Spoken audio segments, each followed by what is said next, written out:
Vicente Huidobro, el jardinero del castillo de medianoche.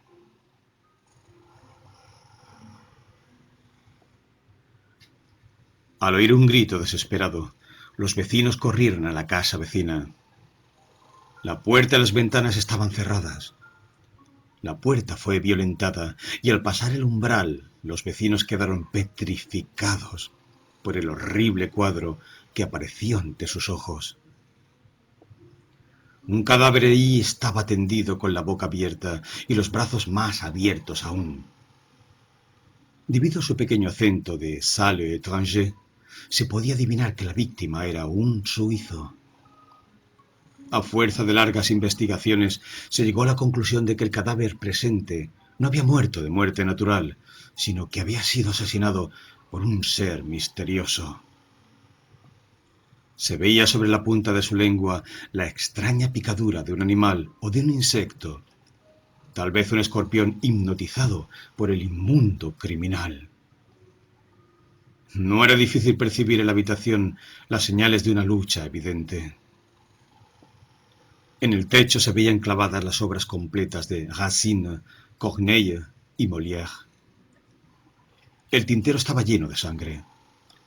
En la mano derecha de la víctima, crispada por la muerte, se encontraba una larga barba recién arrancada y en la mano izquierda una carta de visita con el nombre de Félix Potin, escrito dentro de un triángulo rojo. Los vecinos corrieron en busca de la policía. Al volver acompañados de 2 jueces, 5 detectives y 14 policías, encontraron el departamento en perfecto orden y arrendado al señor Charles Dupont, honrado representante viajero del Depot Nicolas. Los policías estaban desconcertados, cuando de pronto uno de los 2 detectives aficionados mostró a los 3 detectives profesionales la silueta de un hermoso yate que pasaba flotando como a la deriva sobre el Támesis.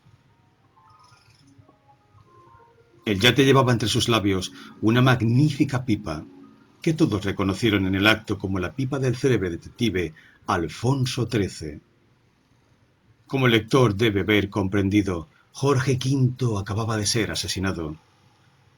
¿Quién le había asesinado? ¿Eran acaso los Boy Scouts ingleses? ¿Era la mano negra de carbón de los carbonarios italianos? ¿Era tal vez la Legión de Honor polonesa? Pero, ¿cómo asegurarlo? Se necesitaba aclarar el misterio antes de lanzar a los 4 vientos semejante acusación. El perro lobo, consciente de su deber, se puso una barba y sus anteojos de carey, cogió su pipa y un violín que había servido en otras ocasiones al célebre pintor Ingres. Así, disfrazado, se lanzó en busca del asesino. Debemos advertir que ese disfraz le asemejaba de un modo perfecto al señor Charles Dupont en persona. Guillermo II, más muerto que vivo, se lanzó también por su cuenta en busca del criminal. Quería descifrar el misterio fuese como fuese, o acaso alejar de su persona toda sospecha. Detrás de cada oreja llevaba una bandera de la Legión de Honor polonesa. Esto para inspirar confianza a los maliciosos. Sobre la cabeza llevaba un saco de sardinas noruegas y bajo sus pies almohadones de plumas verdes. Así, perfectamente ataviado, se lanzó a todo galope tras la pista del asesino. Se veían pasar a una velocidad diabólica y moderna toda clase de motocicletas, una detrás de otra. 200 automóviles, 67 aeroplanos, perros policiales, palomas mensajeras, caballos árabes, varios hábiles skieurs, tortugas privadas de Scotland Yard, langostas fritas de la Rue de Saussure, etc. Todas las policías del mundo habían sido movilizadas. Teléfonos y telégrafos no descansaban un momento enviándose señales sobre el presunto asesino. Los periódicos de todos los países estaban llenos de detalles del horrible crimen y chorreaban sangre de la víctima. La sombra del asesino se deslizaba por todas partes, pero permanecían las sombras. El miedo había invadido los hogares. Las mujeres rompían el entablado de los pisos para esconder la cabeza. Los niños se mecían en las más altas lámparas y lloraban sin cesar toda la noche, llamando a los papás que habían subido sobre los tejados a escrutar el horizonte. Solo las sirvientas, esas muchachas desnaturalizadas, se dejaban violar por los palomos mensajeros en sus jaulas doradas. Era una bella noche de verano. La luna de Austerlitz brillaba en el cielo. El jardinero Schiller había entrado aquella tarde en el castillo con el pretexto de cortar muebles y barrer los caminillos y los árboles. Para no ser reconocido y tener un aire inocente, se había vestido de Père Noël. A cada paso que daba se volvía hacia atrás receloso y barría sus pisadas con un erizo de los mares del sur. A veces levantaba la cabeza y hacía signos luminosos con un cuerno de caza. De pronto se oyó el eco de una respuesta lejana y casi al mismo instante se abrió una ventana del cuarto piso y un canguro entró en la habitación de la marquesa, la cual, lo mismo que el canguro, estaba disfrazada de policía internacional. Se oyó un grito desesperado, siniestro, que salía del subterráneo. El canguro y la marquesa cayeron desmayados antes de proferir una sola palabra. El jardinero exhaló una especie de gemido en su cuerno de caza y una paloma mensajera le entregó un papel plegado con 3 líneas escritas a máquina. Dos ojos escondidos detrás de una cueva de ratones seguían ávidamente todos los movimientos del jardinero. La luna de Austerlitz bajaba en el cielo y un lacayo, imitando a Lloyd George y a Woodrow Wilson, atravesaba un sendero del jardín llevando un ramo de orquídeas y profiriendo grandes palabras. Los ojos escondidos que seguían esta escena sin perder un detalle se cerraron de repente y aparecieron mirando por el ojo de la cerradura de la caja de caudales del Leviatán que subía por el Canal Grande de Venecia, rodeado de canciones de mandolina. Los ojos misteriosos volvieron a cerrarse y aparecieron otra vez en la cueva de ratas del castillo de medianoche. La marquesa no había aún vuelto de su viaje y el canguro seguía durmiendo sobre su hermosa cama Luis XV. Luis XV tomaba desayuno en la pieza de al lado, rodeado del jardinero y de sus 12 hermanos, todos disfrazados de santos de nieve. Uno a uno fueron levantándose y golpeando por turno con un martillo una gran campana de plata. Así sonaron 12 campanadas. El último, viendo que no había más campanadas en la campana, abrió la ventana y se lanzó al vacío. Después de haber seguido estas escenas, los ojos misteriosos se cerraron en la cueva de las ratas y se abrieron al fondo de un oscuro corredor del Vaticano. El cardenal Pitelli gritaba a voz en cuello: «¡Atrás, infames! ¡No tenéis vergüenza! 5 contra 1. ¡A mí, caballeros! Aquí la Guardia Suiza. 10 puñales traidores sobre el Papa. ¡Corred! ¡Corred!». Una hora más tarde, los periódicos de Italia anunciaban en grandes titulares la triste nueva: 2 metecos, un francés y un trucumano, seguidos de varios secuaces, han asesinado al Santo Padre. Los ojos misteriosos, después de presenciar la tremenda tragedia y de leer su confirmación en los diarios, se cerraron más rápidos que nunca y volvieron a abrirse detrás de un reloj en forma de triángulo de Salomón, en el salón secreto del Gran Oriente Internacional. 7 ancianos, metidos en largas togas de fantasmas, discutían en voz baja sobre un mapa del mundo. «Señores, debemos bajar del Himalaya a las 12 de la noche y presentarnos de sorpresa cuando nadie pueda sospechar». «Aprobado. Aprobado». «Eso es, presentarnos de sorpresa». «Bajaremos del Himalaya en bicicletas silenciosas y perfumadas a las 12 de la noche». Apenas oídas estas palabras, los ojos misteriosos se cerraron y un minuto después se abrieron en la cueva de las ratas, en el jardín del castillo. Un árbol inmenso había crecido en medio del jardín. Se oía un ruido extraño en el interior del árbol. Evidentemente no era el ruido musical de la savia, pues a veces se oían vagos gemidos y las ramas se estremecían sacudidas por largos sollozos. El jardinero Schiller miraba inquieto hacia todos lados. De pronto se acercó al árbol y murmuró: «Querido Goethe, ¿qué me importa a mí el Papa? He aquí la cuerda con la cual le habían atado. Un trocito de esta cuerda trae buena suerte. Te la puedo dejar como último precio en 18 francos».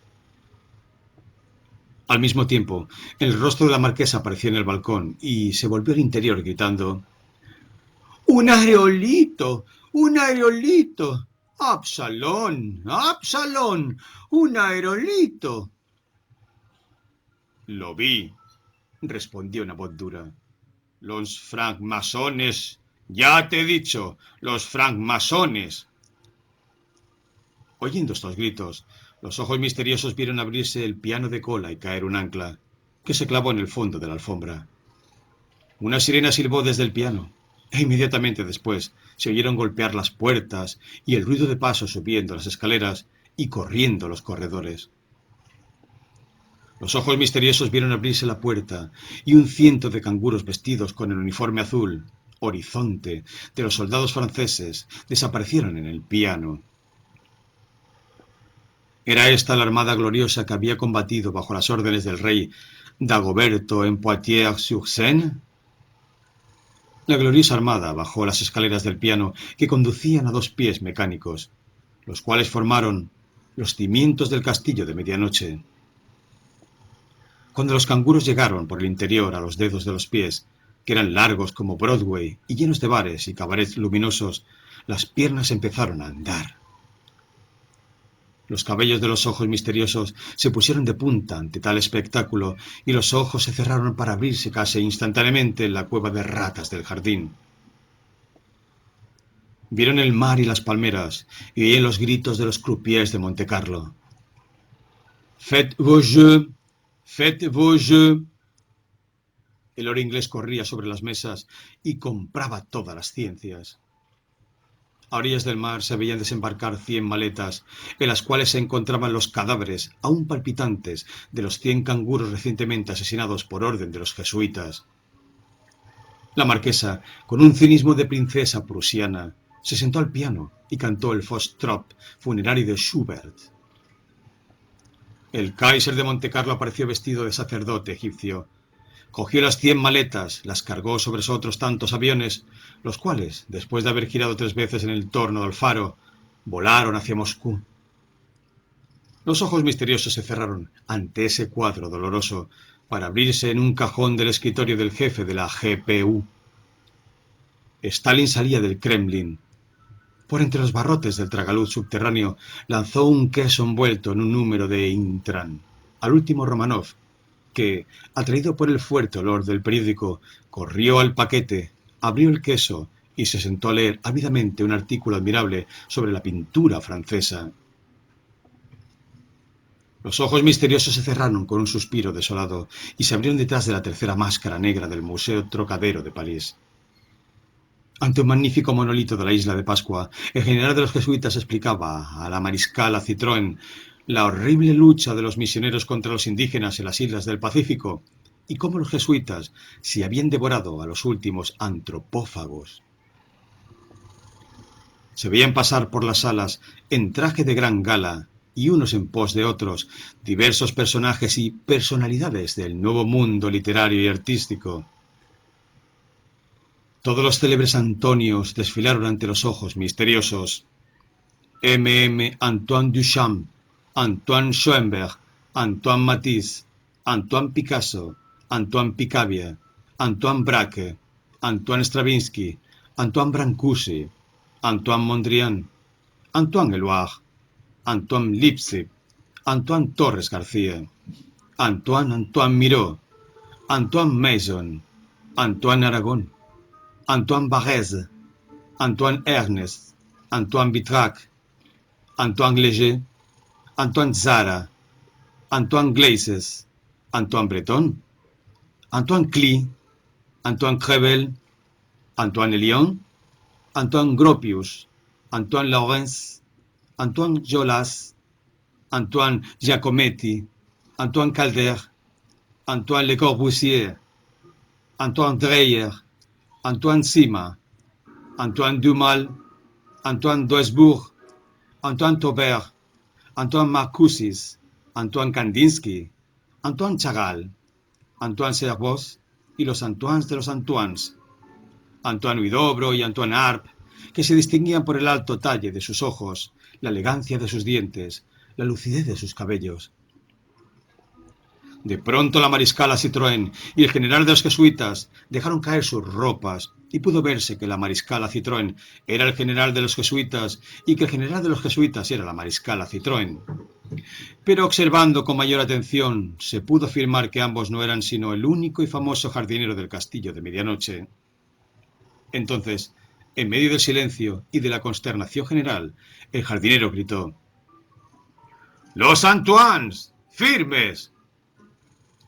Les hizo colocarse a todos en dos filas regulares y todos partieron al son de una marcha militar. Somos los Antoine y los Antoinettes. Somos los sobrinos de Mistinguett. Ante esta triste escena, los ojos misteriosos se separaron indignados. El de la derecha partió al Brasil para hacerse plantador de café y el de la izquierda cogió un taxi y se hizo conducir a la Plaza de la República. Viendo desaparecer a lo lejos los ojos misteriosos siguiendo su destino, en lo más alto de la Torre Eiffel, tres voces discutían a grandes gritos. ¡Es el Papa Negro! ¡No! ¡Son los francmasones! ¡Probaré que son los bolcheviques! Pero habiendo desaparecido los ojos misteriosos que seguían los crímenes también desaparecieron y todas las madres de familia pudieron dormir tranquilas.